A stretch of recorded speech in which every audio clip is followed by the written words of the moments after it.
Shalom sekali lagi. Shalom Bapak Ibu. Nah, kemarin gambar ini sudah Bapak Ibu lihat semua ada di grup. Dan ada yang coba menjawab musuhnya adalah gorengan, musuhnya adalah shopping, belanja, dan berbagai macam Bapak Saudara.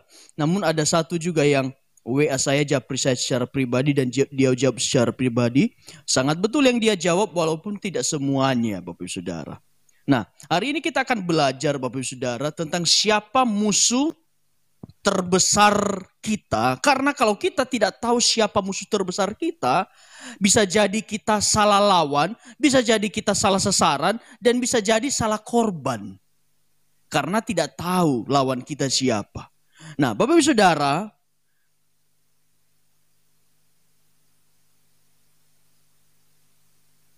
ya silakan ikuti instruksi ini. Silakan diambil HP-nya.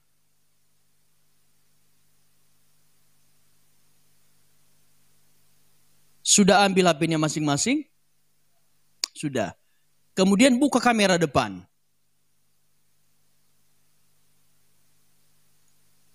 Setelah buka kamera depan, Bapak Ibu Saudara lihat siapa? Oke. Jadi, Bapak Ibu Saudara, kalau kita berpikir, sebenarnya musuh kita itu terbesar siapa sih? Diri sendiri. Karena begini Bapak Ibu Saudara, musuh Anda bukan istri Anda di rumah yang suka ngomel. Karena saya percaya walau istri Anda suka ngomel, tapi kalau Anda bisa menguasai diri, Anda bisa menerima semuanya itu dan merubah diri, Anda akan jadi lebih baik. Musuh Anda bukan teman Anda yang baru menghina Anda, tetapi Anda sendiri yang bisa menjaga hati dan tetap berkata, saya memberkati dia. Musuh Anda bukan orang tua Anda yang melarang Anda keluar malam, tetapi Anda sendiri yang mengekang diri Anda untuk gak keluar malam karena saya tahu orang tua Anda gak ngizinin keluar malam demi kebaikan kamu. Jadi banyak hal dalam hidup kita salah lawan. Kita berusaha memusuhi setiap orang, tetapi nyatanya musuh terbesar kita adalah diri kita sendiri. Karena Bapak Ibu Saudara, saya percaya kalau kita selesai dengan diri sendiri, maka kita gak perlu melawan siapapun. Tetapi orang yang belum selesai dengan dirinya sendiri, dia suka cari lawan. Tapi orang yang mengerti bahwa dirinya harus ditaklukkan di dalam Kristus, saya percaya ini orang gak punya banyak musuh, bahkan gak punya musuh sama sekali. Tapi orang yang masih belum selesai dengan dirinya, belum mengenal dirinya bahwa yang harus ditundukkan itu adalah dirinya, dia biasanya banyak musuh, banyak pertentangan, banyak gak sukanya. Kalau ada orang yang karakternya buruk Bapak Saudara, musuhmu bukan dia, tetapi musuhnya adalah kamu. Pertama, kamu jangan ikut kayak dia. Kedua, kamu jangan sakit hati karena perbuatan dia. Ujung-ujungnya kembali ke siapa? Ke diri sendiri. Jadi saya kalau kita sudah mampu mengalahkan diri kita gak perlu melawan siapapun. Amin. Nah Bapak Ibu Saudara, kita lanjut Bapak Ibu Saudara. Jadi kita harus menang atas diri sendiri. Kita gak perlu menang atas orang lain. Kita gak perlu menang atas istri kita. Perlu menang atas bos kita nggak perlu menang atas teman kita nggak perlu menang atas orang di luar sana, tapi kita hanya perlu memenangkan satu hal, menang atas diri sendiri. Nah, Bapak Ibu Saudara, apa yang harus kita menangkan dalam diri kita? Apa yang harus kita kalahkan dalam diri kita? Mari kita baca Yakobus 1:14-15. 3-2 ya. Tetapi tiap-tiap orang dicobai oleh keinginannya sendiri karena ia diseret dan dipikat olehnya, dan apabila keinginan itu telah dibuahi, ia melahirkan dosa, dan apabila dosa itu sudah matang, ia melahirkan maut. Bapak Saudara, di sini tidak dikatakan tiap-tiap orang dicobai oleh istrinya, tiap-tiap orang dicobai oleh suaminya, tiap-tiap orang dicobai oleh temannya, tiap-tiap orang dicobai oleh anaknya. Tapi oleh siapa? Oleh diri sendiri. Jadi seharusnya Bapak Saudara, perkataan kita nggak boleh begini. Gara-gara dia saya ikut ikut dosa. Gara-gara dia saya terlambat. Misalnya saya tanya nih, kenapa terlambat datang ke gereja? Gara-gara dia lama, gara-gara ini, gara-gara itu. Nggak perlu nuduh siapa-siapa, karena terlebih dahulu engkau harus lihat dirimu. Kita nggak perlu menyalahkan orang lain, tetapi apa dikatakan firman Tuhan? Tiap-tiap orang dicobai oleh keinginannya sendiri. Kalau ada orang yang mengajak kita berbuat dosa, tetapi kita tidak menginginkannya, kita bisa berkata, tidak, kita bisa melawan arus. Tapi karena kita sudah ada benih-benihnya, diajak berbuat dosa, pasti ikut. Nah, sampai pada tahap ini Bapak Saudara, kita harus mengerti antara keinginan atau kebutuhan. Bapak Saudara, saya percaya firman Tuhan bilang begini. Allahku sanggup memenuhi segala keperluanmu di dalam Kristus Yesus. Bapak Saudara yang ada di tempat ini, segala kebutuhanmu pasti Tuhan penuhi. Amin. Apa yang kebutuhan Tuhan penuhi. Tetapi apa yang engkau inginkan belum tentu Tuhan penuhi. Biaya hidupmu, biaya kebutuhanmu pasti cukup. Yang tidak cukup itu apa? Keinginanmu. Bapak Saudara, kalau Anda punya HP, masih bisa berfungsi, masih bisa berjalan dengan baik, maka itu engkau pakai. Tapi kalau engkau ingin gaya, ingin terlihat kaya dan segala macam, engkau akan cari HP lebih mahal, lebih wow. Supaya apa? Supaya saya dianggap orang hebat. Jadi Bapak Saudara, kita harus bisa mengidentifikasi sesuatu yang merupakan keinginan atau kebutuhan. Karena saya percaya segala kebutuhan kita, Tuhan pasti cukupkan. Tetapi yang membuat kita tidak pernah cukup adalah keinginan kita. Karena keinginan kita sebagai manusia banyak hal Bapak Saudara. Dan keinginan itu berasal dari mana? Dari mata turun ke hati. Makanya sering orang bilang, cinta itu tumbuh dari mata turun ke hati. Bapak Saudara, makanya kalau ke mall biasanya suami-suami harus erat-erat pegang tangan istri. Karena kalau tidak, istrimu mulai akan begini. Dan dia akan melihat kemudian turun ke hatinya dan dia akan melangkah ke sana. Jadi Bapak Saudara, untuk bisa menjaga segala keinginan kita, yang harus dijaga apa? Mata kita. Saya percaya kalau kita bisa jaga mata kita, maka keinginan apapun itu bisa ditepis dari keinginan mata. Saya percaya Bapak Ibu Saudara ketika buka aplikasi Shopee, yang tujuannya nggak ada tujuan mau beli baju, tapi karena mata melihat, akhirnya yang tidak merupakan kebutuhan, beli check out Shopee, masuk 1, masuk 2. Padahal sebelumnya nggak diinginkan barang itu. Tapi oleh karena keinginan mata, semuanya menjadi terbeli. Dan kedua Bapak Saudara, itu merupakan keinginan mata. Ada juga keinginan hati. Kalau mata sudah melihat, maka hati menginginkan juga. Saya percaya Bapak Saudara, kalau Roh Kudus ada dalam hati kita, maka hati ini menjadi tempat berdiamnya Roh Kudus. Dan segala yang diinginkannya pun kudus. Saya pernah kasih satu contoh kepada Bapak Ibu beberapa waktu lalu. Bahwa saya pas lagi di Jogja, lagi berjalan kaki. Kemudian saya lihat pengemis yang gak bisa jalan. Itu saya lihat tempat uangnya dia untuk ngemis itu. Saya lihat lumayan banyak. Kemudian dalam hati itu, saya cuma bercanda Bapak Saudara, saya bilang. Kayaknya kalau saya ambil uangnya, dia pasti gak bisa ngejar saya. Itu muncul tuh, ide itu gak tahu dari mana tuh. Iblis tiba-tiba bisikan, kalau kamu ambil uangnya, kamu lari, gak bisa dikejar, gak bisa jalan orangnya. Akhirnya saya mulai senyum-senyum sendiri. Dan percaya Bapak Saudara, itu gak mungkin saya lakukan. Tapi muncul keinginan dalam hati oleh karena saya melihat. Dan tahukah Bapak Saudara, Karena saya sudah melayani, saya sudah dalam Tuhan. Waktu itu ditegur Tuhan dengan impas. Saya lagi berjalan, tiba-tiba kaki saya tersandung. Kaki saya luka, tangan saya luka. Dan saya bilang ke Tuhan, Tuhan, cuma bercanda kok, nggak beneran kok sampai segini. Saya percaya Bapak Saudara, kalau ada Roh Kudus dalam hati kita, kalau ada keinginan aneh-aneh dalam diri kita, Roh Kudus akan segera tegur. Suami kalau mulai ada keinginan aneh-aneh, kalau punya Roh Kudus dalam hatinya, Tuhan akan segera tegur. Begitu juga dengan istri. Jadi yang harus dikalahkan dalam diri kita itu satu, keinginan kita.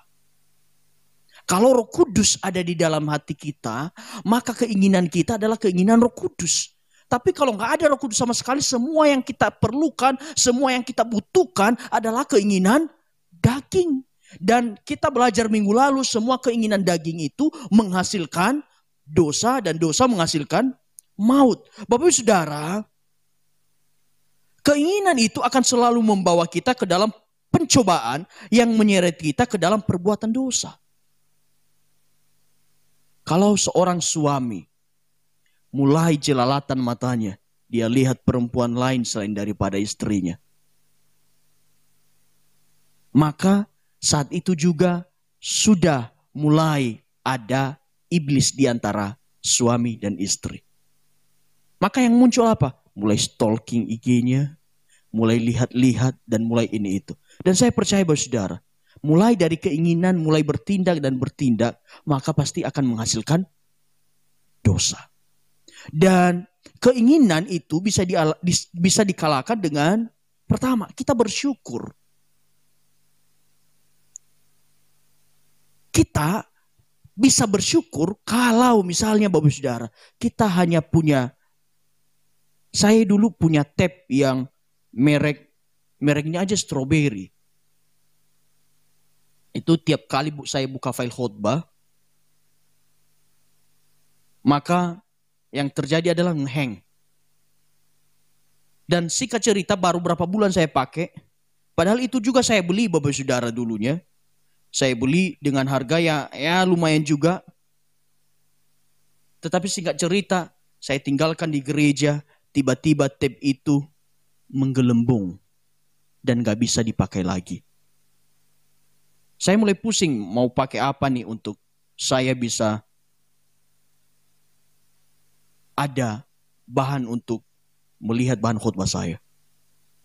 Tapi puji Tuhan, karena saya nggak punya keinginan macam-macam, akhirnya Tuhan gantikan dengan yang lebih baik. Dan ini dikasih orang. Jadi Bapak Saudara, saya yakin begini.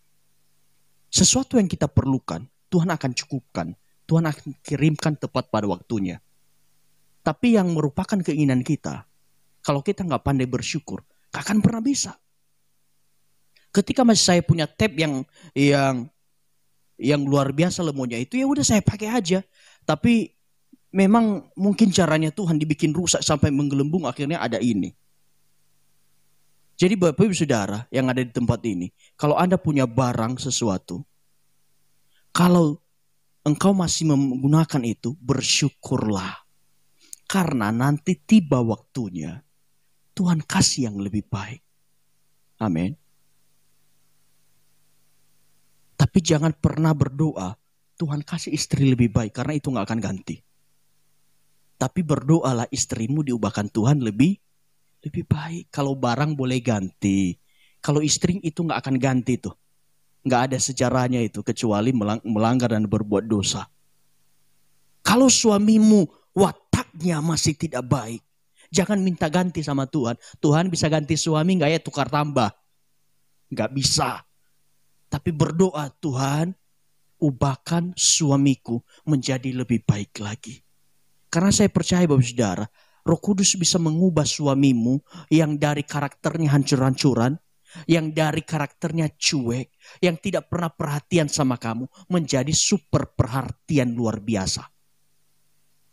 Jadi, pertama yang harus kita kalahkan dalam diri kita adalah satu, keinginan. Maka kita perlu Roh Kudus untuk menjaga hati kita supaya tidak masuk yang namanya keinginan daging. Dan apabila pun ada keinginan daging yang lolos dalam hati kita, karena gini, mata kita ini nggak bisa melihat apapun, oke?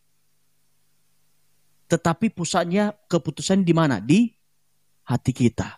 Kalau Roh Kudus ada dalam hati kita, maka bisa filter mana keinginan daging, mana keinginan roh.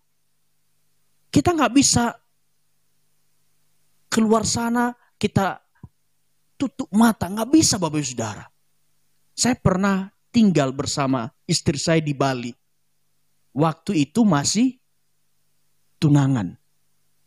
Kami ke satu tempat Bapak Ibu Saudara. Yang tempat itu hampir semuanya udah orang-orang bule, udah nggak berasa Indonesia lagi. Jadi itu kayak miniatur luar negeri ada di situ. Nah, kemudian tahu kan Bapak Ibu kalau bule itu pakaiannya kayak gimana? Tiba-tiba lewat satu. Waktu itu ibu masih tunangan saya, dia langsung spontan tutup mata saya.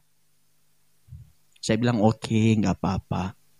Masuk lebih dalam, ternyata begitu semua. Akhirnya ibu bilang gini, ya udahlah, nggak mungkin ditutup ini semuanya udah begini.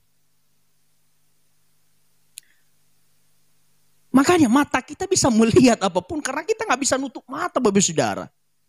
Nggak mungkin kan lagi bawa motor tiba-tiba ada sesuatu yang nggak pengen kita lihat di atas motor kemudian kita tutup mata ya tabrak. Tetapi kembali mata bisa melihat banyak tapi hati yang filter mana yang disimpan mana yang dibuang. Jadi pertama kita bisa mengalahkan keinginan di dalam diri kita dengan menjaga apa yang kita lihat. Dan tetap punya Roh Kudus dalam hati kita supaya bisa filter yang mana yang dibuang, yang mana yang diterima. Amin. Kemudian kita bisa mengalahkan keinginan kita dengan kita bersyukur. Kalau saat ini motormu masih 10 kali engkol baru hidup, ya udah pakai aja. Saya pernah Bapak Saudara, saya pernah punya motor mereknya spesies sama kayak Bu Mary. Itu setiap kali nabrak air langsung mati. Dan harus diengkol sekitar setengah jam baru mau hidup. Pernah saya pergi pelayanan pemakaman, udah ditunggu gara-gara motor itu telat. Karena kami lewat Kota Baru dan banjir, akhirnya kami nabrak air dan akhirnya motornya nggak bisa hidup. Tapi keluhan dalam hati kita tidak bisa menjawab apapun saat kita ngeluh. Kita harus bersyukur Bapak Ibu Saudara. Dan saya percaya pada saat kita bersyukur, Tuhan gantikan yang lebih baik dalam hidup kita. Asalkan jangan ada keinginan yang aneh-aneh dan macam-macam dalam dirimu. Tuhan bisa mengubah sesuatu yang buruk jadi baik. Amin. Nah, itu yang pertama. Kita harus mengalahkan diri kita sendiri atas keinginan kita. Karena kalau kita hanya mengikuti keinginan daging kita, maka lama-lama kita akan diseret di dalam dosa dan akhirnya kita akan masuk ke dalam maut. Nah, kedua Bapak Ibu Saudara, apa sih yang perlu kita kalahkan dalam diri kita? Apa yang perlu kita? Kedua, keangkuhan. Kalau Mandra bilang sombong amat. Nah, kita baca Yakobus 4 ayat 6. 3-2 ya.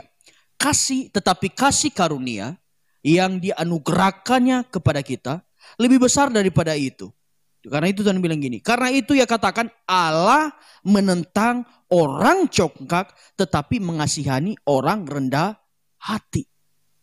Bapak Saudara, dari semula Tuhan bilang Tuhan benci orang sombong. Karena Tuhan sendiri punya sifat rendah hati. Bapak Saudara, kenapa Lucifer bisa jatuh ke dalam dosa? Karena ada keangkuhan dalam dirinya ingin menyamai Tuhan. Makanya kalau iblis sudah gak sanggup untuk membawa engkau ke dalam dosa, kalau iblis sudah tidak sanggup untuk membuat engkau berbuat dosa, karena mungkin hidupmu kudus, maka dia akan ubah engkau berpikir engkau terlalu kudus dibanding yang lain. Dan engkau bisa menganggap rendah orang yang lain. Kalau iblis tidak sanggup membuat engkau berbuat dosa, maka dia membuat engkau terlalu kudus.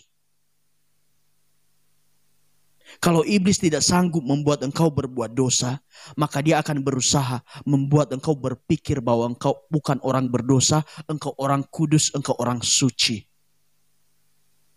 Engkau akan menganggap dirimu lebih penting dari yang lain, lebih kudus dari yang lain, lebih jago dari yang lain. Bapak Saudara, angku itu kurang lebih adalah sombong, tinggi hati. Nah, tempat ini gak ada orang yang sombong ya. Semua rendah hati semua. Amin. Nah, kenapa? Kenapa Tuhan bilang dia menentang orang congkak, dia menentang orang angkuh. Dan kita harus bisa mengalahkan keangkuhan diri kita. Kenapa? Karena keangkuhan itu pertama membuat kita memandang orang lain lebih rendah daripada kita. Kita menganggap diri kita lebih baik dari orang lain. Kita menganggap kita lebih baik, lebih kudus dari orang lain. Kita menganggap lebih layak dari orang lain. Kita menganggap diri kita lebih penting dari orang lain. Kalau mulai ada pikiran-pikiran seperti itu, saya lebih dari dia, saya lebih baik dari dia, saya lebih penting dari dia.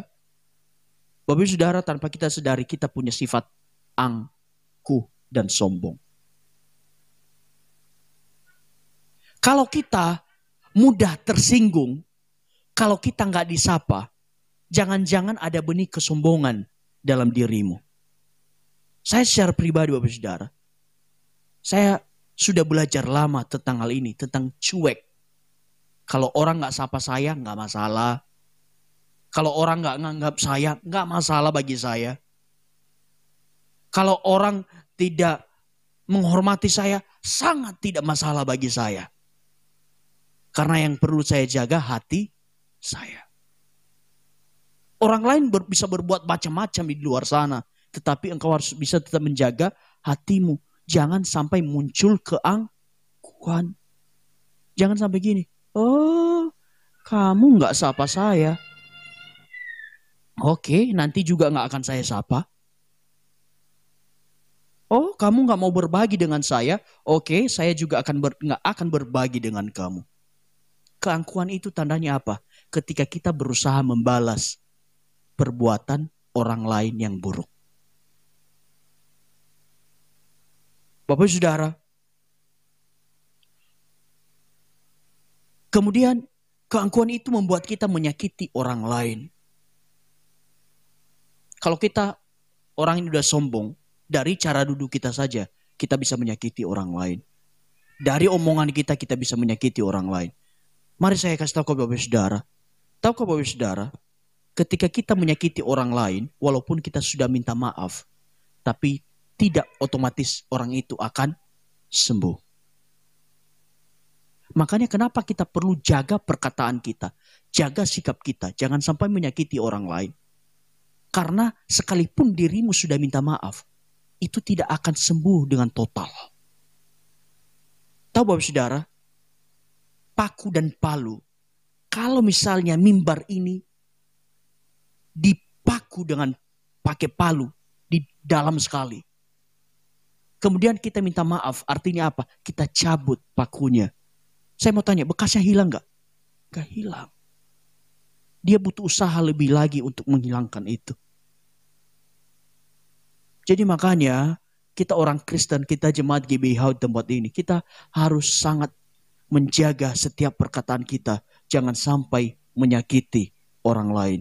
Karena sekalipun kita minta maaf, sakitnya belum tentu sembuh. Bekasnya masih ada. Amin.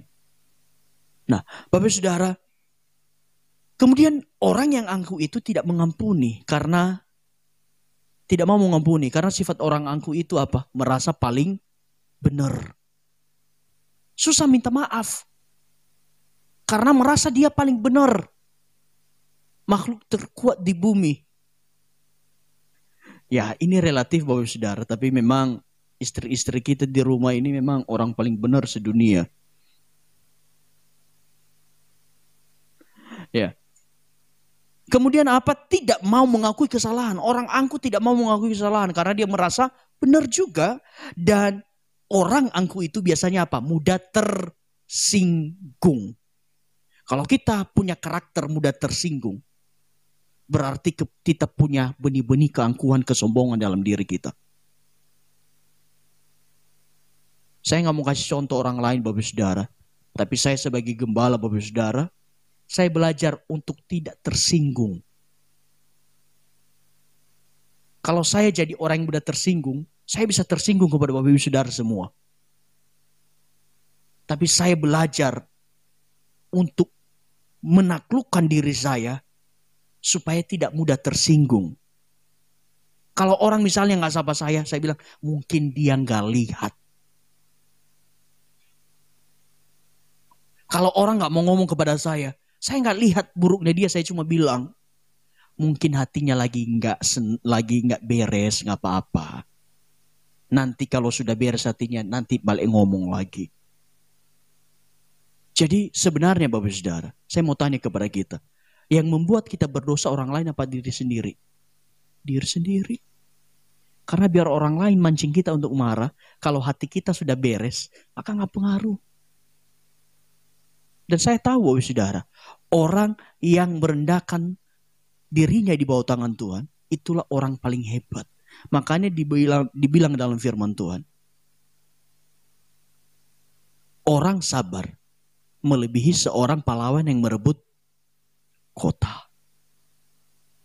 Ketika engkau sabar, bukan berarti engkau kalah. Tetapi sebenarnya engkau sedang berhasil mengalahkan dirimu untuk menjadi pemenang.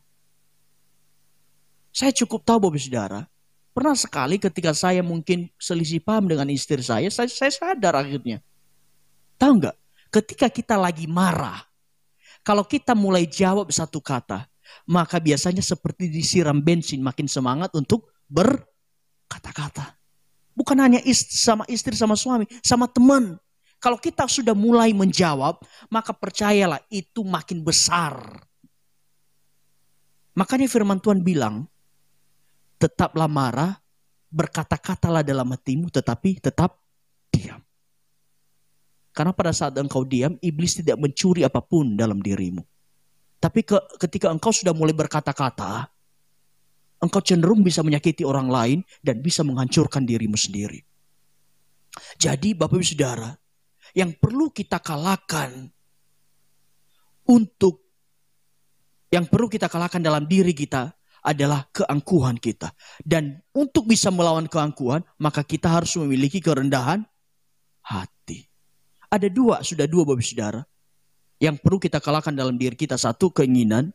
Kedua, keangkuhan. Dan ketiga adalah kejujuran. Nah Bapak Saudara, kejujuran ini biasanya tidak terlihat. Amin. Ketika kita sedang di tempat kerja, apakah kita punya karakter begini? Ada pimpinan, tidak ada pimpinan, tetap kerja. Atau punya karakter begini, ada pimpinan kerja, nggak ada pimpinan santai. Allah tahu misalnya, kita lagi berjalan, tiba-tiba ada uang 100.000, padahal kita tahu uang itu jatuh dari orang depan. Apakah kita injak dan pura-pura tidak tahu, atau kita panggil dia, hei uangmu jatuh. Di minimarket, misalnya dia kembaliannya salah, dan engkau sudah pulang, dan ada kelebihan misalnya 30.000, apakah engkau berniat mengembalikan, atau nggak apa-apalah, ini kan untung saya nggak ngelakuin dosa. Bapak Saudara, kejujuran itu tidak terlihat oleh siapapun, hanya engkau dan Tuhan. Tetapi lama-kelamaan, engkau jujur atau tidak akan dirasakan oleh orang lain sekitarmu. Nah, kita baca sama-sama Bapak Saudara, Amsal 11 ayat 3. Orang yang jujur dipimpin oleh ketulusannya, tetapi pengkhianat dirusak oleh kecurangannya. Kalau kita jujur, kita akan punya sifat yang tulus. Dan orang jujur itu dikasihani Tuhan. Makanya ketika ada orang berjalan duitnya jatuh, maka saya rindu Bapak Saudara yang jadi karakter kita adalah jangan buru-buru injak, tunggu dia jauh, baru ambil pelan-pelan. Tetapi panggil dia, Pak, Bu, uangnya jatuh.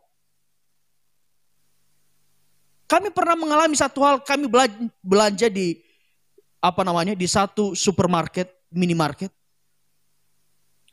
Karena rame, akhirnya kembaliannya lebih. Dan kami sudah pulang hampir sampai ke rumah. Kemudian istri saya itu kalau belanja pasti dia ngitung-ngitung uang kembalian. Tapi karena rame, udah Bu, kita cepat pulang. Tapi di pertengahan jalan dia bilang, dia hitung-hitung.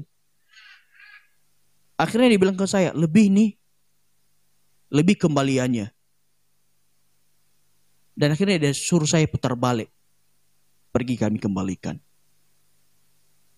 Bapak Saudara, di tempat kerja saya biasa ngambil uang sampai 70 juta, 50 juta. Kalau ambil selembar, kira-kira kelihatan gak? Tetapi sebelum jujur ke orang lain, kita harus jujur pada diri sendiri dulu. Dan puji Tuhan itu saya tidak pernah lakukan. Sampai kapanpun saya punya komitmen untuk tetap jujur. Karena saya tahu orang jujur itu yang diberkati Tuhan.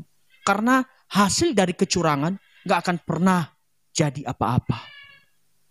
Mungkin sementara itu kita berasa, oh, saya dapat untung. Tapi tahu Bapak Saudara, bisa jadi apa yang engkau ambil juga nanti akan hilang suatu saat lebih banyak. Yang masih sekolah, jangan merasa tersenyum ketika engkau udah pakai contekan di mana-mana. Saya juga pernah sekolah Bapak Saudara. Dan saya lebih bahagia dapat nilai 7 saja atau 5. Tapi hasil kerjakan sendiri daripada 100 hasil nyontek. Saya jujur, saya orang yang termasuk pelit kasih jawaban ke orang pas sekolah. Biasanya kita lagi kerjakan soal. Belum selesai. Selesainya pas udah selesai waktu. Jadi gak ada kesempatan ngasih ke orang. Saya jujur Bapak Saudara. Saya tipe orang seperti itu, gak suka ngasih jawaban ke orang. Karena waktu itu saya merasa, saya sudah capek-capek belajar, kamu enak aja minta. Dan memang itu juga perbuatan dosa. Bukan dia hanya yang berdosa yang meminta, tapi kita yang memberi juga berdosa. Makanya kalau di sekolah, yang masih sekolah nih kuliah, Putri, Gia, Angel, gak apa-apa dibilang pelit, gak apa-apa, jangan kasih. Satu pun jangan kasih. Karena ingat, bukan hanya dia yang berdosa, kamu juga berdosa. Karena itu perbuatan curang. Saya mau kasih tahu ke Bapak Saudara. Ada satu sahabat saya dulu. Ketika kami ikut beasiswa UGM. Dia itu kursinya di belakang. Tetapi dia pindah ke depan. Dia bilang, bro, saya gak ada belajar. Saya bilang, kursimu di belakang. Dia gak mau. Jadi dia berada di samping saya. Dan gak mungkin lagi saya bilang, saya gak pernah kasih dia, tapi dia yang lihat. Saya udah tutup, tapi dia yang lihat. Singkat cerita, kami berdua lulus UGM. Kayaknya berjalan begitu baik. Dia lulus, saya lulus. Kami kuliah sama-sama. Tapi tahukah Bapak Saudara? Saya lulus di UGM, tapi dia nggak lulus di UGM sampai sekarang. Dia akhirnya pindah kampus. Mungkin di awalnya dia merasa bahagia, lulus tanpa usaha apa-apa. Tapi ingat, kecurangan nggak akan pernah berbuah manis. Akhirnya dia lulus kuliah bukan alma mater UGM. Hasil dari kecurangan. Jadi saya mau katakan kepada Bapak Ibu, jangan pernah memulai sesuatu, memulai usaha, memulai apapun itu bekerja dengan kecurangan. Karena itu nggak akan pernah berbuat manis. Jadi berusahalah jujur, karena ketika kita jujur, kita akan dipimpin oleh ketulusan kita untuk mendapatkan janji-janji Tuhan. Nah, jujur berarti melakukan sesuatu dengan motivasi yang tulus dan benar. Saya percaya Bapak Saudara, orang yang lagi kasmaran itu nggak tulus tuh dia ngelakukan sesuatu. Pasti karena ada maunya, ada udang di balik bakwan. Coba kamu tolak dia, mana dia lagi mau perbuat sesuatu untuk kamu? Nah, kemudian jujur itu berarti tidak berbohong dan tidak bersaksi dusta. Iya di atas ya dan tidak di atas tidak. Firman Tuhan berkata, hendaklah engkau berkata ya kalau ya dan tidak kalau tidak. Selain daripada itu adalah kerjaan si jahat. Kalau engkau tahu ya, kalau tidak ya tidak. Kalau udah ada ya mungkin ya ini ya udah. Jadi jujur itu hanya ada dua, ya dan tidak. Hitam atau putih, nggak ada abu-abu. Makanya orang jujur kita bisa melihat hidupnya itu jelas putih atau hitam. Nggak pernah samar-samar. Kepribadian orang jujur kita bisa nikmati. Nggak pernah ada yang namanya samar-samar kepribadiannya. Karena orang jujur itu senantiasa hidupnya terbuka bagi orang lain. Amin. Dan jujur itu berarti tidak berpura-pura. Tahukah Bapak Saudara? Banyak orang yang stres karena pura-pura. Pura-pura bahagia. Pura-pura kaya. Bapak Saudara, capek tahu hidup di kepura-puraan. Tetapi hiduplah jujur, maka engkau bisa menikmati hidupmu. Karena kalau kita hidup di kepura-puraan, kita capek. Tapi kalau kita jujur, kita jalani kehidupan kita apa adanya, maka kita akan merasa hidup kita ini ringan, hidup kita ini enak. Bayangkan Bapak Saudara, orang yang pura-pura bahagia, di luar ketawa ketiwi, pulang ke rumah nangis. Di luar kelihatan happy, pulang ke rumah langsung nangis. Tuhan nggak mau kita seperti itu. Tapi Tuhan mau kita jadi orang yang jujur terhadap keadaan kita. Amin. Nah, kemudian Bapak Saudara, jujur itu berarti bertindak sesuai kebenaran dan tidak mau disogok.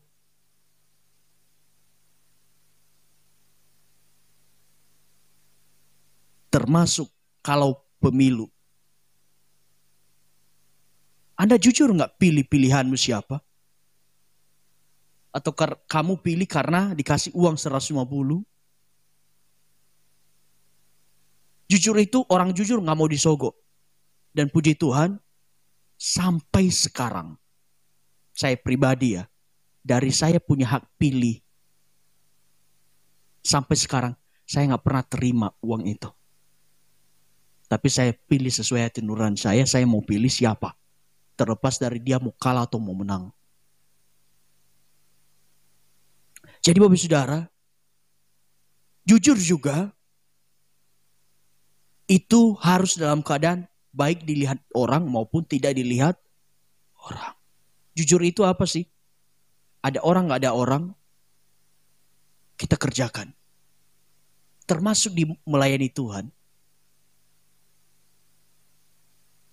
Sebelum Bapak Ibu nyampe ke tempat ini disiapkan, gak ada orang yang lihat. Saya pernah melayani di Jogja dulu Bapak Saudara. Saya harus angkat sound system, angkat ini, beresin itu. Belum ada orang yang lihat. Ketika orang datang, udah jadi. Mereka nggak tahu siapa yang ngatur. Saya tahu ketika kita melakukan sesuatu dengan jujur tanpa dilihat orang, tetapi Tuhan yang melihat. Lebih enak mana? Pekerjaan kita dilihat manusia apa dilihat Tuhan? Ya Tuhan. Karena suatu saat, Tuhan akan menuntun setiap manusia itu untuk melihat pekerjaan kita. Akhirnya kita diberkati. Jadi jangan peduli penilaian orang, tapi pedulilah penilaian Tuhan. Yang penting kamu jujur. Amin. Bapak Saudara, pertanyaannya begini Bapak Saudara. Ada 3 yang harus kita taklukkan dalam diri sendiri. Karena diri sendiri adalah jadi lawan terbesar kita. 1 tadi keinginan, keangkuhan, dan kejujuran. Pertanyaannya, apakah mudah menang atas diri sendiri? Saya jujur kepada Bapak Saudara. Keinginan itu gak semuanya, saya pribadi gak semua menang. Kadang-kadang masih lolos. Misalnya ada sesuatu yang gak terlalu dibutuhkan, saya masih beli. Karena kita masih manusia Bapak Saudara, kita masih punya celah-celah tertentu. Kita gak mungkin menang 100%, bisa mengalahkan keinginan, mengalahkan keangkuhan, mengalahkan kejujuran. Pasti ada celah-celahnya. Karena kalau ada yang bilang, Pak, saya sudah menang atas ketiganya. Setelah selesai ibadah Bapak Saudara, kita lanjut ibadah dulu. Biar yang berkata saya sudah lolos, cepat dipanggil Tuhan. Kasihan kan kalau sempat berbuat dosa nanti gak lolos. Pasti kita masih melakukan, masih punya kelemahan. Gak sepenuhnya kita bisa mengalahkan diri kita sendiri. Saya jujur Bapak Saudara, terkadang ada saat tertentu saya bisa marah. Tetapi saya percaya Bapak Saudara, ini poin yang harus kita pelajari sama-sama. Kita baca sama-sama yuk. 3, 2, ya. Rendahkanlah dirimu di hadapan Tuhan dan Ia akan meninggikan kamu. Kau bawa hidupmu di dalam Tuhan. Rendahkan dirimu di bawah tangan Tuhan. Maka Dia yang menyanggupkan kita untuk bisa sabar, untuk bisa mengendalikan keinginan kita, untuk bisa bersikap jujur, untuk bisa tidak angkuh dan tidak sombong. Coba bayangkan Bapak Saudara, kalau Tuhan Yesus tidak berhasil mengalahkan dirinya 100%. Ketika Dia mau disalib, tinggal Dia tinggalkan. Sakit nah, mendingan balik ke sorga. Lalu bagaimana dengan kita? Kalau Tuhan Yesus Bapak Saudara, kalau Tuhan Yesus masih punya keangkuhan dirinya sendiri, mana mau Dia menemui orang-orang sakit? Orang-orang sakit, jorok, ini itu. Kalau Tuhan Yesus nggak jujur, mana mungkin orang-orang Farisi itu bisa kepanasan karena dibongkar kebobrokannya. Jadi kalau mau bisa mengalahkan diri sendiri, teladanilah Tuhan Yesus. Karena Tuhan Yesus adalah pribadi yang berhasil menaklukkan dirinya. Sehingga keinginan dalam dirinya bukan keinginan diri sendiri, tapi keinginan Bapa di sorga. Saya juga percaya Bapak Saudara yang hadir hari ini, tidak mudah memang mengalahkan diri sendiri. Tapi kalau ada Roh Kudus yang ada dalam hati kamu memimpin kehidupanmu, maka engkau pasti bisa. Karena Roh Kudus memampukan engkau melakukan segala sesuatu. Amin.